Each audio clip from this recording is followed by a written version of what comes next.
corner, in your corner. This is WJZ News at 5. Back to work. Thousands of federal government employees, including many from Maryland, returned to their offices today now that the longest shutdown in American history is over. Welcome to the News at 5. I'm Nikki Zizaza. And I'm Rick Ritter. Slowly but surely, things getting back to normal now, but still, it's going to take a little bit of time. Shutdown-related air travel impacts aren't over just yet. Airline sources telling CBS News this could take 24 to 48 hours to ramp back up to full service. That is, once the FAA lifts its flight reduction at 40 major airports, including BWI. Now, many travelers are breathing a sigh of relief. The 6-week-long shutdown is finally over. It's good that they're back to work. Hopefully things get done. With everything going back now, so just seeing how things flush out. So we hope all goes well. Tens of millions of Americans who rely on federal food assistance should see their full SNAP benefits soon as well. A USDA spokesperson told CBS News recipients in most states they'll get their benefits within 24 hours. And WJZ investigator Mike Halgren live at a food bank in Woodlawn, Baltimore County, right near the Social Security Administration headquarters there.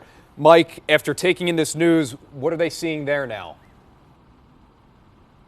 You know, this is the Morning Star Church food pantry. It's within walking distance of the Social Security Administration's main offices, and they're continuing to see an impact. They've served an outsized number of federal workers and people who've partially lost their SNAP food benefits.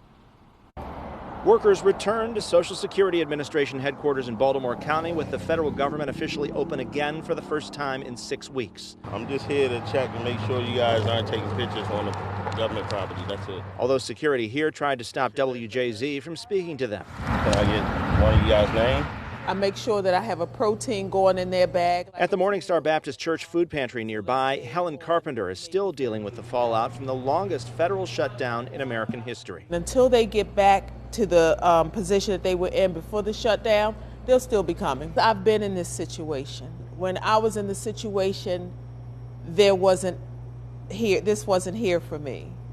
And to know how I felt is to know how I don't want them to feel. Federal workers must wait for paychecks, with the government saying they'll provide some back pay as early as Sunday, with others waiting for their checks until next Wednesday. These are people who have given their lives in service to our country, so we thank them, and we should do all that we can to avoid another shutdown. While Congressman Johnny Olszewski says he wants to see the government open, he voted against the measure in Congress because of provisions he says allow the president to cut spending at will and the lack of a resolution on expiring Affordable Care Act subsidies. This is going to be a $4,700 increase for the average Maryland family of four. That's a tax hike that they just can't afford right now. Do you feel like anything was gained here? There was a benefit in that the illegal firings that President Trump and Russ Vought undertook were undone. The shutdown is still being felt at the airport, where FAA flight reductions led to 31 canceled flights at BWI Thurgood Marshall Airport today. Allow ample time, and so far so good.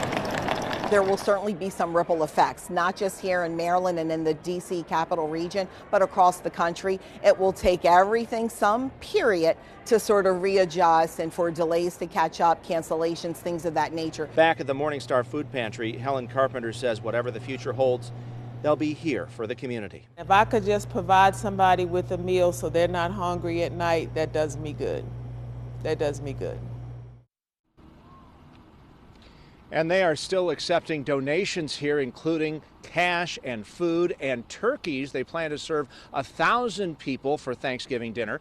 We should also point out that the National Economic Council, which advises the White House, says this shutdown cost $15 billion a week nationally. We're live in your corner in Woodlawn, Baltimore County. Mike Halgren, WJZ. Going to need those donations to get through the holidays. Mike, thank you.